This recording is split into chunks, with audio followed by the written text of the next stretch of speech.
Hello नमस्कार दोस्तों, मैं हरेंद्र कुमार आप सभी का इंजीनियर हरेंद्र क्लासेस में स्वागत करता हूं।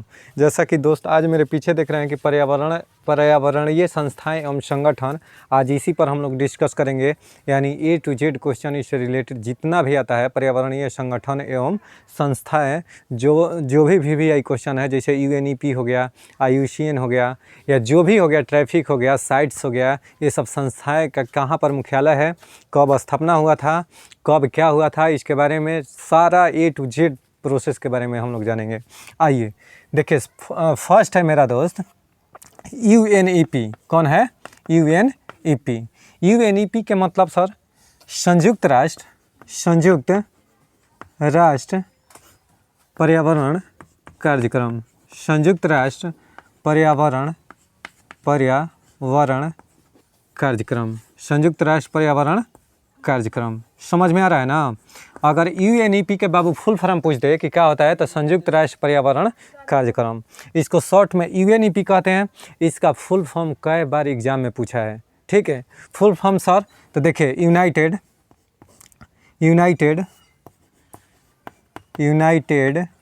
नेशंस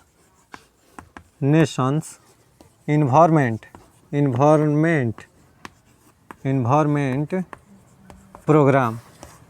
क्या चीज़? United nation environment programme. ठीक है, यानी संयुक्त राष्ट्र पर्यावरण कार्यक्रम को इंग्लिश में क्या कहते हैं कि यूनाइटेड नेशंस इन्वायरमेंट प्रोग्राम। समझ में आ रहा है ना? अच्छा सर, अगर UNEP की इसकी स्थापना की बात करें कि सर स्थापना कब हुआ था, तो देखिए स्थापना 1972 में हुआ था। कब बाबू? 1972 ईस्वी में। कब हुआ था? तो 1972 ईस्वी में। अब देखिए, इसमें कुल सदस्य देशों की संख्या पूछे ना, सबसे पहले तो इसका मुख्यालय बता देता हूँ। पेपर में कई बार पूछा है कि संयुक्त राष्ट्र जो पर्यावरण कार्यक्रम है, इसका बताइए कि हेडक्वार्टर कहाँ है, यानी मुख्यालय कहाँ है। तो इसका मुख्यालय बाबू कहाँ है? तो केन्या के राजधानी नैरोबी। ठीक है, नैरोबी। कहाँ है सर? तो केन्या के राजधानी नैरोबी में इसका हेडक्वार्टर है, अर्थात सर इसका मुख्यालय है। कोई डाउट है?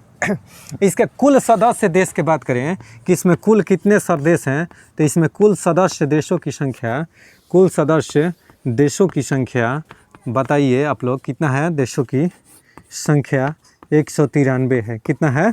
193 है। समझ में आ रहा है ना? यहाँ तक कोई दिक्कत? कि संयुक्त राष्ट्र पर्यावरण कार्यक्रम का स्थापना कब हुआ था? 1972 में। इसका हेडक्वार्टर कहाँ है? केन्या के राजधानी नैरोबी में। इसमें कुल कितने सदस्य देश हैं बाबू? 193 देश हैं। अच्छा, संयुक्त राष्ट्र पर्यावरण कार्यक्रम, इसका फुल फॉर्म क्या होता है? यूनाइटेड नेशंस इन्वायरमेंट प्रोग्राम, इसको इंग्लिश में कहते हैं। यह कई बार पेपर में पूछा है कि इसका फुल फॉर्म हो गया, स्थापना हो गया। ठीक है, ये सब आए दिन हमेशा पेपर में पूछते रहता है। मुख्यालय हो गया, ये सब VVI कंसेप्ट है बाबू। अभी बिहार पुलिस के जो हाल ही में पेपर होने वाला है, ये सब आएगा उसमें। ठीक है, और क्या सर? तो देखिए, संयुक्त राष्ट्र पर्यावरण कार्यक्रम, आखिर सर इसका संगठन स्थापना क्यों हुआ था? सवाल आ रहा है ना कि सर संयुक्त राष्ट्र पर्यावरण कार्यक्रम की स्थापना क्यों हुआ था?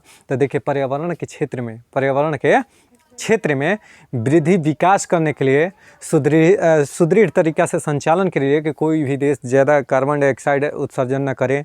समझ में आ रहा है ना? कोई भी देश ज़्यादा पोल्यूशन ना उत्सर्जन कर पावे। इस सब के, या जितना पोल्यूशन हो रहा है उसको कंट्रोल करने के लिए पर्यावरण रिलेटेड जितना भी समस्याएं हैं, ये सब एक संस्था के द्वारा यानी UNEP द्वारा सुलझाया जाता है। ठीक है। अच्छा सर, इसके तहत 2 प्रकार के अवार्ड दिए जाते हैं। इसके तहत 2 प्रकार के अवार्ड दिए जाते हैं। हमेशा आए दिन पेपर में पूछता है। तो कौन सा सर? तो देखिएगा ध्यान से, यानी UNEP द्वारा VVI है चैम्पियन ऑफ द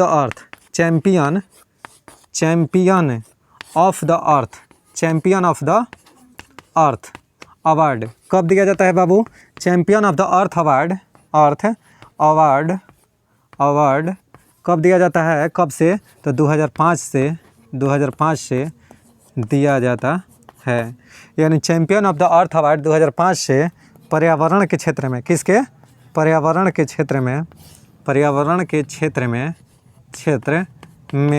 दिया जाता है। पर्यावरण के क्षेत्र में दिया जाता है। अब पूछेगा बाबू कि बताओ कि पर्यावरण के क्षेत्र में champion of the earth award किस क्षेत्र में दिया जाता है। Champion of the earth award किस क्षेत्र में दिया जाता है, तो पर्यावरण के क्षेत्र में। कब से बाबू, 2005 से। कब से, 2005 से। कोई डाउट है।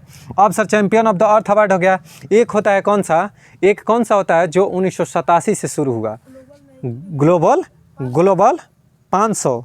ग्लोबल 500 पुरस्कार जो है ना वह 1987 से देना शुरू हुआ, वो भी पर्यावरण के क्षेत्र में ही दिया जाता है। इतना तक नोट डाउन कर लीजिए, उसके बाद आगे बताता हूँ।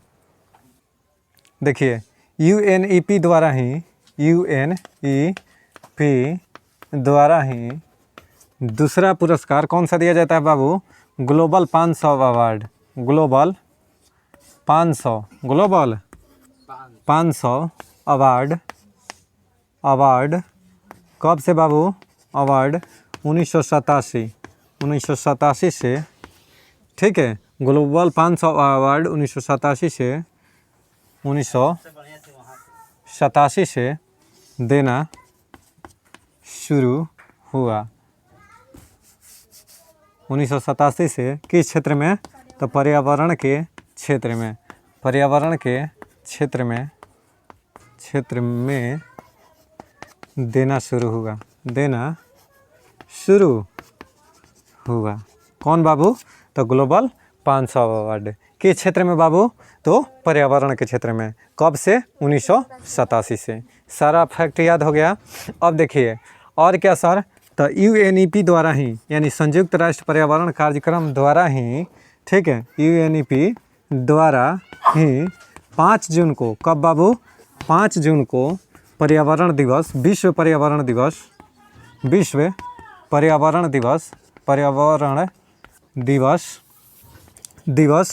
मनाया जाता है।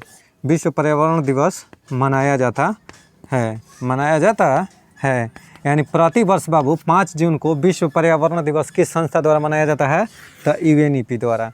यानी यही घोषणा किया था कि 5 जून को प्रति वर्ष विश्व पर्यावरण दिवस मनाया जाए।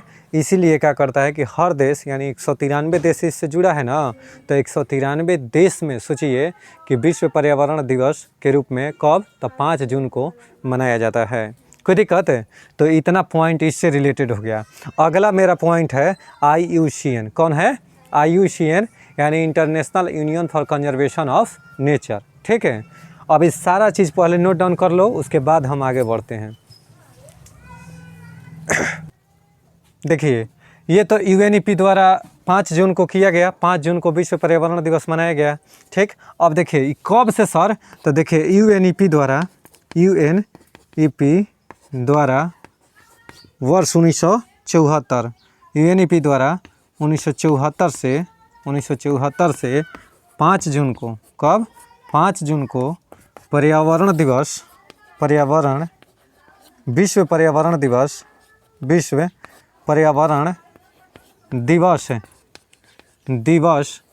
के रूप में मनाने की घोषणा हुई। कहने का मतलब है बाबू कि UNEP के तो स्थापना 1972 में हो गया था। UNEP का स्थापना कब हुआ था, 1972 में। लेकिन 5 जून को विश्व पर्यावरण दिवस मनाने की घोषणा कब से किया सर, तो 1974 से। 1972 में स्थापना हुआ और 1974 से 5 जून को विश्व पर्यावरण दिवस मनाने की घोषणा किया। कोई डाउट है, इतना नोट डाउन कर लो। देखिए नेक्स्ट जो मेरा संस्था है कौन है बाबू, IUCN। इसका फुल फॉर्म के बात करें सर, तो इंटरनेशनल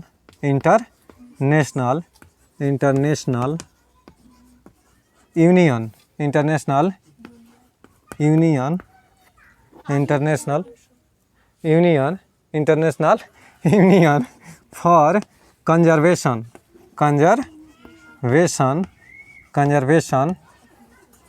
ऑफ नेचर, ठीक है। International union for conservation of nature, यानी इसका मतलब हुआ बाबू कि इंटरनेशनल का मतलब होता है अंतर्राष्ट्रीय संगठन, फॉर किस लिए, तो कंजर्वेशन ऑफ नेचर, यानी प्रकृति के संरक्षण के लिए अंतर्राष्ट्रीय संगठन, यानी प्रकृति के संरक्षण के लिए क्या होगा, अंतर्राष्ट्रीय संगठन। IUCN की स्थापना पूछे कि इसका स्थापना कब हुआ था बाबू, तो इसका स्थापना की बात करें तो 1948 में। कब हुआ था, 1948 में।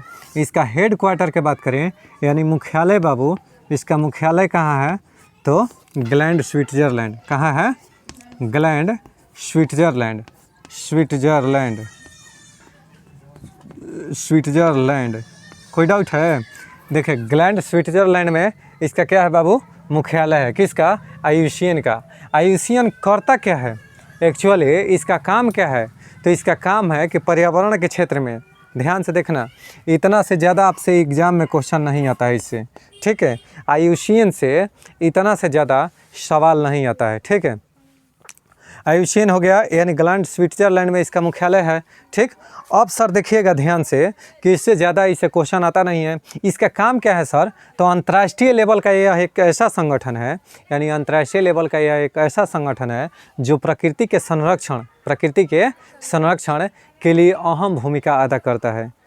प्लान बनाता है कि किस प्रकार से प्रकृति को संरक्षण किया जाए, कहाँ कमी रह जाती है, इस सब में सुधार करता है, इम्प्रूवमेंट करता है, उसमें प्लानिंग बनाता है कि ये चीज़ करना चाहिए जिससे कि हमारा इन्वायरमेंट स्वच्छ रहे। समझ में आ रहा है ना।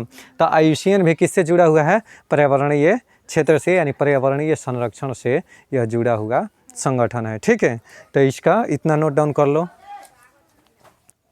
देखिए दोस्त, इसी संस्था द्वारा, यानी IUCN द्वारा है, किसके द्वारा, IUCN द्वारा ही कब से, तो देखिए 1964 से, कब से, 1964 से रेड डेटा बुक का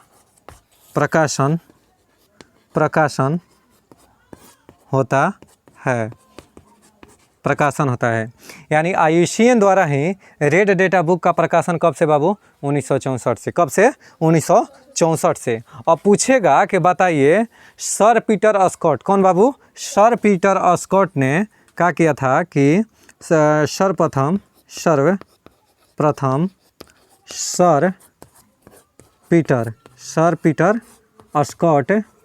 पीटर स्कॉट ने 1963 ईस्वी में रेड डेटा बुक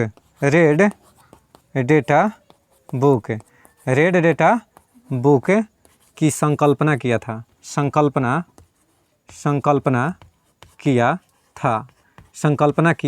था।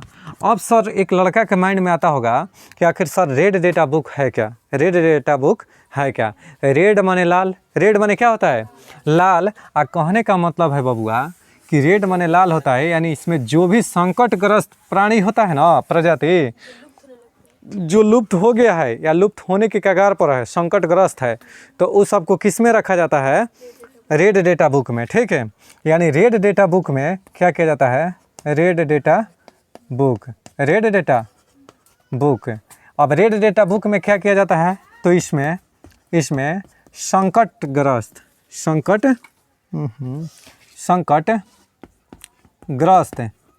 एवं लुप्त प्राय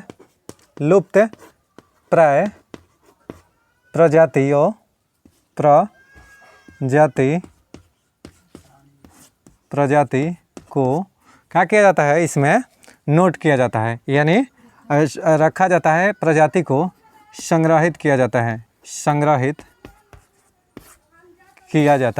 है, यानी इसमें उसका लेखा जोखा रखा जाता है कि कौन सा प्राणी संकटग्रस्त है या कौन सा प्राणी जो है क्या है कि लुप्त प्राय है, यानी लुप्त हो गया है, उसका सारा लेखा जोखा जो है रेड डेटा बुक में रखा जाता है। किस में, रेड डेटा बुक में। रेड डेटा बुक का प्रकाशन कब से हुआ, IUCN द्वारा। किस संस्था के द्वारा, IUCN के द्वारा। हाई पेपर में इतना बार बाबू पूछा है ना कि जब तुम लोग पेपर देने जाओगे तो पता चलेगा।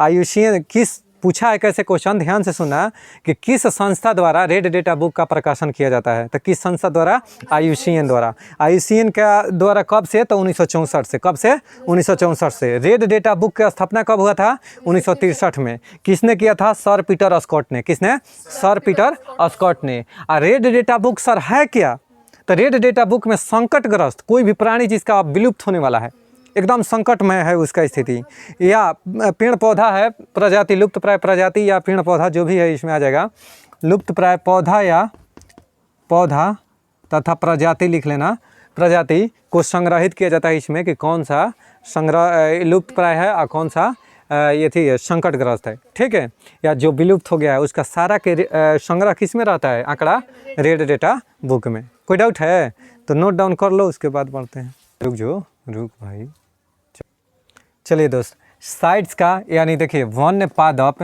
एवं जंतुओं की संकटापन्न प्रजातियों के व्यापार पर अंतर्राष्ट्रीय अभिसमय। इसका कहने का मतलब है बाबू कि शॉर्ट में इसको साइट्स कहते हैं। क्या कहते हैं? साइट्स कहते हैं। अर्थात सर साइट्स के फुल फॉर्म क्या होता है, तो इसी को इंग्लिश में क्या कहते हैं सर, तो कन्वेंशन। क्या चीज़? कन्वेंशन। कन्वेंशन ऑन कन्वेंशन, अच्छा, ऑन इंटरनेशनल, ऑन इंटरनेशनल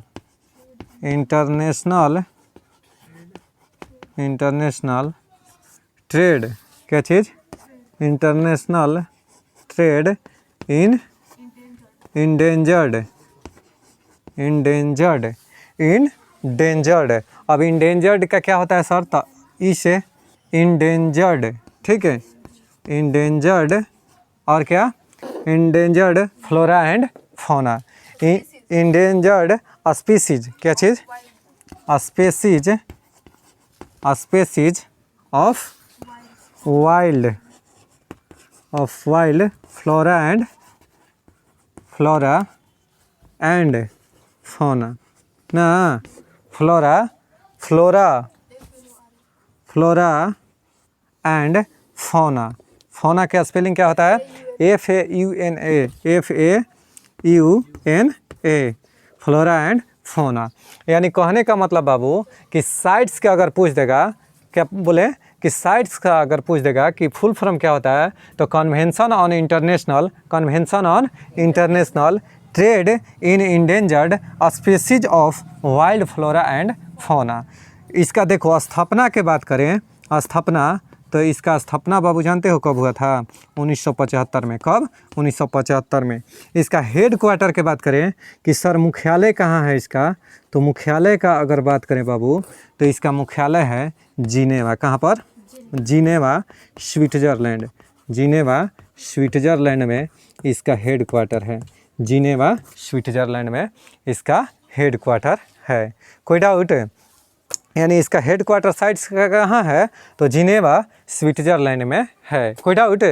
अब देखो ये क्या करता है सर, आखिर साइट्स क्या करता है, साइट्स का काम क्या है, तो साइट्स का काम है बाबू कि जितने भी वन्य पादप है ना, पौधा वौधा एवं जंतुओं की संकटापन्न प्रजातियों के व्यापार पर अंतर्राष्ट्रीय अभिसमय। जैसे कोई भी जंतु या पौधा के व्यापार कर रहा है, ट्रेड कर रहा है, बेच रहा है, बेच खरीद नहीं होता है कि इस प्रजाति को जैसे हिरण को मार कर आदमी बेच देता है, इलीगल, ये सब क्या है? अवैध है। बाघ को मार कर कोई बेच दे रहा है, बाघ को मार दे रहा है, कोई व्यापार कर रहा है, इसका ट्रेड कर रहा है, तो ये सब क्या है? रोक लगाना इसका मेन काम है। इसका मुख्य कार्य क्या है कि जो भी संकटापन्न प्रजाति है उसके व्यापार पर क्या करना, पेड़ पौधा या प्रजाति है उसके व्यापार पर क्या करना बाबू, रोक लगाना या प्रतिबंधित करना। समझ में आ गया ना कि साइट्स का क्या काम है? समझ में आ रहा है ना कि जो भी हमारे लिए पर्यावरण के लिए वो लुप्त प्राय हो रहे हैं या उसकी प्रजाति की संख्या कम है, जो संकटमय है, अब उसका आप मार कर व्यापार कर रहे हैं, ठीक है, तो उसके व्यापार पर क्या लगाना, रोक लगाना, इसका क्या है? मुख्य कार्य है। किसका? तो साइट्स का। बहुत बहुत शुक्रिया। लिखिए। देखो बाबू अगला है WWF। WWF यह इतना बार पेपर में पूछा है कि सोचो, ठीक है। WWF विश्व वन्य कोष, इसका फुल फॉर्म होता है कि world wild fund for nature. Fund for nature कहने का मतलब बबुआ कि देखो इसका कोई पूछेगा तो अपने दिमाग से अगर नहीं पढ़ल रहिएगा तो पूरा एग्ज़ाम में जाइएगा तो दिमाग लगाइएगा। अब दिमाग लगेगा तो W से ढूंढिएगा, W से मिल गया, अब F से फंड मिल गया, ये भी रहेगा कि वर्ल्ड वाइल्ड फंड, इतना भी पड़ेगा। वर्ल्ड वाइल्ड लाइफ ठीक है, world wild life fund for nature. कोई दिक्कत है? इसका पूरा फुल फॉर्म होता है, कोई डाउट? अब सर इसका हिंदी क्या होता है? तो विश्व वन्य जीव कोष, इसका यही हिंदी में होता है, विश्व वन्य जीव कोष, यानी world wild life fund for nature. किसका होता है बाबू? तो WWF का। अगर इसका स्थापना की बात किया जाए कि सर स्थापना कब हुआ था, स्थापना, तो इसका स्थापना 1961 में। कब बाबू? 1961 ईस्वी में हुआ था। अच्छा सर ये तो बता दिए। इसका हेड क्वार्टर कहाँ है सर? मुख्यालय। तो इसका मुख्यालय की बात करें तो मुख्यालय कहाँ है बाबू? बताओ कि WWF का मुख्यालय कहाँ है? Gland, Switzerland. कहाँ पर? Gland, Switzerland. ठीक है, स्विट्जरलैंड। अच्छा सर ये तो हो गया। और सर इसका प्रतीक क्या है? इसका प्रतीक चिन्ह, ये कई बार पेपर में पूछा है दोस्त। इसका प्रतीक चिन्ह यह बहुत इंपॉर्टेंट है, ध्यान देना। प्रतीक चिन्ह क्या है? तो इसका प्रतीक चिन्ह लाल पांडा है। क्या बाबू? लाल पांडा। लाल पांडा भारत के किस राज्य में पाया जाता है? तो सिक्किम में। कहाँ पर? सिक्किम में। लाल पांडा भारत के किस राज्य में पाया जाता है? सिक्किम में पाया जाता है। और सर WWF करता क्या है? WWF करता क्या है सर? तो इस संस्था के द्वारा जितने भी वन्य जीव है या पेड़ पौधा है उस सब का क्या किया जाता है? देखिए इसका क्या काम है कि WWF बाबू करता क्या है कि world wild fund for nature, यानी यह क्या करता है कि प्रकृति के संरक्षण के लिए क्या करता है? प्रकृति के संरक्षण के लिए अपना कोष यानी फंड इकट्ठा करता है, पैसा इकट्ठा करता है। यह 6 क्षेत्रों में, कितने क्षेत्रों में? 6 क्षेत्रों में अपना योगदान देता है, यानी पैसा डोनेट करता है कि आप सही से संचालन कर सकिए, यानी रख रखाव जीवों जंतुओं पर जो खर्च आता है उसको सही से संचालित करने के लिए क्या करता है? फंड इकट्ठा करता है। इसका मेन काम है WWF का। कोई दिक्कत है? अगला नेक्स्ट मेरा है बाबू, अगला मेरा संस्था है कौन सा? तो ट्रैफिक। कौन सा बाबू? ट्रैफिक। अगर ट्रैफिक के बात करें कि ट्रैफिक क्या होता है सर, तो देखिए ट्रैफिक वन्य जीव व्यापार निगरानी नेटवर्क। देखिए ट्रैफिक क्या होता है कि ट्रैफिक क्या होता है कि वन्य जीव व्यापार निगरानी नेटवर्क। वन्य जीव व्यापार निगरानी नेटवर्क, इसका क्या होता है बाबू? फुल फॉर्म होता है ट्रैफिक का। ठीक है, अब ट्रैफिक क्या है सर? तो ट्रैफिक का मतलब बाबू TRAFFIC।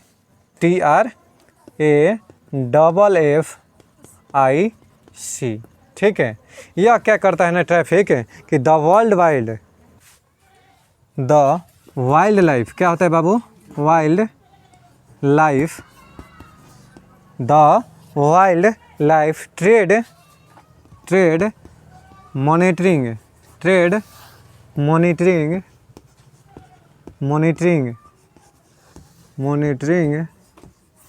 नेटवर्क। यह क्या करता है ना बाबू कि कोई भी अगर वन्य जीव या पेड़ पौधा या वन्य जीवों के यह क्या करता है कि व्यापार पर नेटवर्क रखता है, यानी उसका ध्यान रखता है कि इसका व्यापार ना हो पाए। ठीक है, यानी यह क्या करता है? निगरानी रखता है। ट्रैफिक का क्या काम है? इसको याद रखने का काम है कि ट्रैफिक किस लिए लगाया जाता है बाबू? कि कोई भी गाड़ी अपोजिट साइड से ना पार हो जाए। ठीक है, एक रूल वे में रहे, अपना चले। तो ट्रैफिक क्या करता है? ट्रैफिक निगरानी रखता है। उसी प्रकार से इसका भी ट्रैफिक वन्य जीव व्यापार निगरानी नेटवर्क, कहने का मतलब है कि जीवों और पेड़ पौधों के व्यापार पर निगरानी रखता है कि कोई व्यापार न कर पाए। इसकी स्थापना की बात करें कि सर ट्रैफिक की स्थापना कब हुआ था, तो ट्रैफिक की स्थापना की बात करें तो इसकी स्थापना 1976 में। कब स्थापना? 1976 में। कब बाबू? 1976 ईस्वी में। अगर इसका मुख्यालय की बात किया जाए कि मुख्यालय सर कहाँ है, तो मुख्यालय इसका कहाँ है? तो कैम्ब्रिज यूके। अब कैम्ब्रिज यूनिवर्सिटी भी है बाबू, कैम्ब्रिज कैम्ब्रिज कहाँ है? तो UK, United kingdom. Cambridge UK यानी यूनाइटेड किंगडम। अब सर यूनाइटेड किंगडम और ग्रेट ब्रिटेन में क्या अंतर है? ध्यान से सुनना। इंग्लैंड को ही क्या कहते हैं? ब्रिटेन कहते हैं। इंग्लैंड को ही ब्रिटेन कहते हैं। और ग्रेट ब्रिटेन में 3 देश, ग्रेट ब्रिटेन में इंग्लैंड, वेल्स और स्कॉटलैंड। इंग्लैंड, वेल्स और स्कॉटलैंड को मिलकर क्या बनाता है? 3 देश को ग्रेट ब्रिटेन। क्या बनाता है? Great Britain. और इंग्लैंड, वेल्स और स्कॉटलैंड, और जब इधर से उत्तरी आयरलैंड उसमें शामिल हो जाता है ना, कुछ पार्ट है यानी आयरलैंड के केवल उत्तरी भाग उसमें शामिल हो जाता है, तो उसी को कहते हैं यूके अर्थात यूनाइटेड किंगडम। अगर उत्तरी आयरलैंड को काट दिया जाए यानी इसमें शामिल न किया जाए तो वह केवल ग्रेट ब्रिटेन कहलाता। आओ बाबू, ग्रीन पीस के बारे में जानते हैं। किसके बारे में? Green peas. अब ये ग्रीन पीस क्या होता है सर? तो GREENPEACE,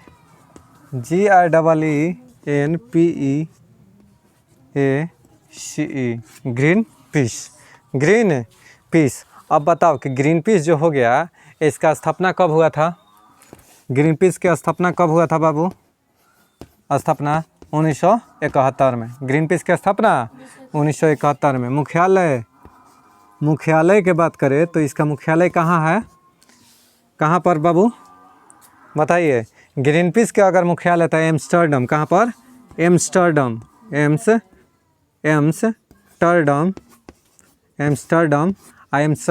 एम्स्टर्डम कहाँ की राजधानी है? नीदरलैंड। नीदरलैंड की राजधानी कहाँ है बाबू? एम्स्टर्डम। तो नीदरलैंड इसका एम्स्टर्डम में क्या है? मुख्यालय है। अब ग्रीन पीस करता क्या है सर? मामला ये है कि ग्रीन पीस का कार्य क्या है? तो यह जलवायु परिवर्तन, क्या बोले? जलवायु परिवर्तन, निर्वाणीकरण और वाणिज्यिक, ठीक है, शोध, अनुवांशिक, अभियांत्रिक, इस सब में वर्क करता है। इसका मेन मुद्दा क्या है कि यह जलवायु परिवर्तन पर ध्यान देता है। यह संस्था जलवायु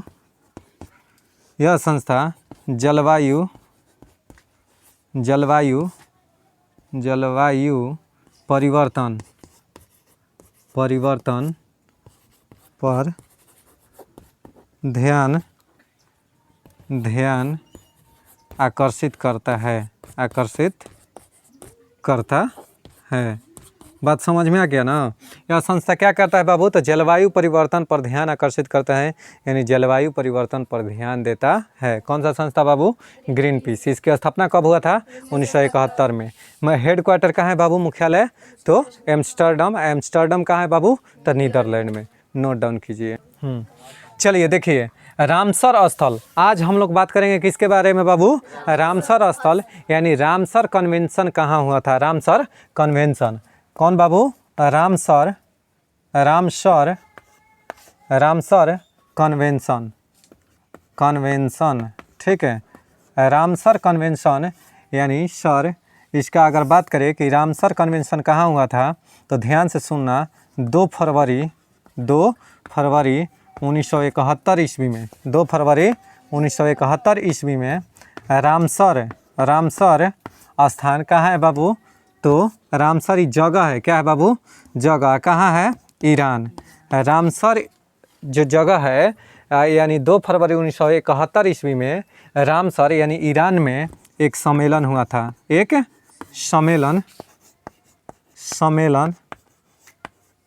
सम्मेलन का आयोजन हुआ था।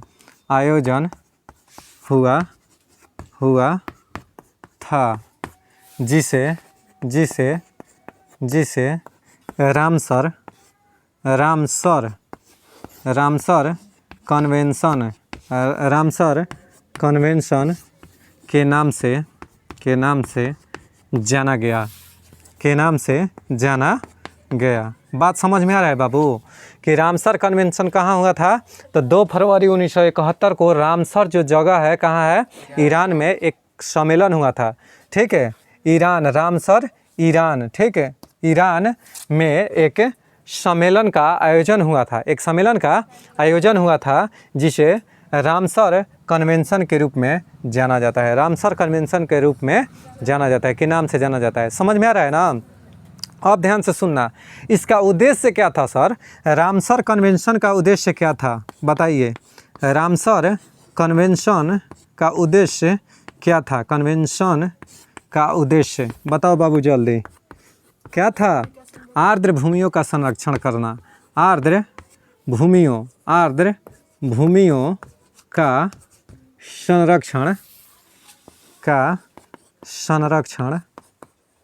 संरक्षण करना। बाबू समझ रहे हो ना? यानी 2 फरवरी 1971 को रामसर नामक स्थान पर कहाँ ईरान में एक कन्वेंशन हुआ था, जिसे किस नाम से जाना गया? रामसर कन्वेंशन के नाम से जाना गया। कोई दिक्कत है? अच्छा, रामसर जगह कहाँ है बाबू? तो ईरान में। कई बार पूछा है। इस कन्वेंशन का उद्देश्य क्या था? तो आर्द्र भूमियों का संरक्षण करना। ये सर जी, आर्द्र भूमि क्या होता है हमारा समझ ही में नहीं आता है। आर्द्र माने क्या होता है? गीला। आर्द्र माने यानी वैसा स्थल को इसमें शामिल किया जाता है जो सालों भर सूखता नहीं है, यानी वर्ष भर उसमें पानी रहता है। भलाई बाबा बचपन के तोहनी के ना याद होगा। तो हमारे यहाँ दोस्त भलाई बाबा का मंदिर है, तो वहाँ पर क्या था कि एक पोखरा था। क्या था? पोखरा। उसको हम लोग पौंड कहते हैं इंग्लिश मीडियम, हिंदियों मीडियम में तालाब, भोजपुरिया में पोखरा कहते हैं। समझ रहे हैं ना? तो पौंड कहते हैं इंग्लिश मीडियम में, पौंड कहते हैं यानी तालाब उसको हिंदी में कहते हैं बाबू, और भोजपुरी में पोखरा कहते हैं। ठीक है, तो ध्यान से देखना, तीनों भाषा में समझा दिए। अब देखो वो क्या था ना पहले कि उसमें पानी सालों भर रहता था, सूखता नहीं था, क्योंकि वहाँ के जो मिट्टी थी ना वह इतना दलदला हो गया था, दलदली हो गई थी मिट्टी, जिससे वह उससे पानी जो है वाष्पीकृत होकर बाहर जल्दी नहीं आती थी। यानी पानी सालों भर उसमें जमा होता था, यानी वर्ष भर रहता था। कितना भी लू चलेगा तब भी उससे पानी नहीं सूखना चाहिए। उस प्रकार के स्थान को आर्द्र भूमि के श्रेणी में रखा जाता है। बात समझ गया ना कि कैसा स्थल है? आर्द्र भूमि के मतलब है कि आर्द्र भूमि में वैसा स्थल जो वर्ष भर जिसमें पानी इकट्ठा रहे, जिसमें पानी कभी सूखे नहीं, उस प्रकार के जलाशय को क्या कहते हैं? आर्द्र भूमि। समझ में आ रहा है ना बात है? तो आर्द्र भूमि में जल हो गया, ये थी पौंड हो गया, तालाब हो गया, आहरा पोखरा, ये सब जो होता है ना, ये सब आर्द्र भूमि में आता है, जिसमें वर्ष भर पानी रहता है, कभी सूखता नहीं है। वैसे स्थलों को खोज कर बचाना। क्या करना? अभी पोखरा खना गया, क्या हो गया? इसे पानी निकाल कर और उसको खान दिया गया। अब देखिए पानी उसमें टिकता ही नहीं है, अब सूखा जा रहा है ना। तो मामला यही था। तो उसी सब यानी ऐसा ही स्थल को बचाने के लिए रामसर कन्वेंशन हुआ था। कहाँ पर? तो ईरान में। अब समझ में आ गया सारा मामला ना। भारत, देखिए कई बार पेपर में पूछा है कि भारत, ये सब भी आई है मेरे दोस्त, ये सब भी आई है, गौर फरमाइएगा कि भारत सर रामसर कन्वेंशन में कब शामिल हुआ? भारत 1982 ईस्वी में। कब? 1982 ईस्वी में रामसर यानी वेटलैंड, इसको इंग्लिश में वेटलैंड कहते हैं। कहाँ है आर्द्र भूमि? वेटलैंड यानी आर्द्र भूमि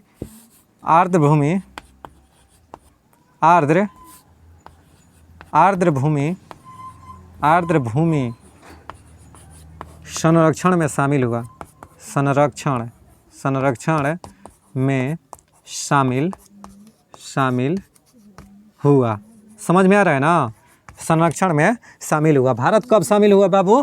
तो 1982 ईस्वी में आर्द्र भूमि संरक्षण में शामिल हुआ। ठीक है। अच्छा, प्रतिवर्ष देखना ध्यान से, प्रतिवर्ष 2 फरवरी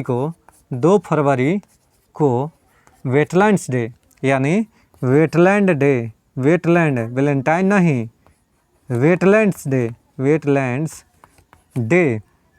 इसको रहने का दे, ऊपर में लिखते हैं। ठीक है, प्रतिवर्ष 2 फरवरी को वेटलैंड्स डे के रूप में मनाया जाता है। ठीक है, प्रतिवर्ष 2 फरवरी को, प्रतिवर्ष 2 फरवरी को बाबू, 2 फरवरी को वेटलैंड्स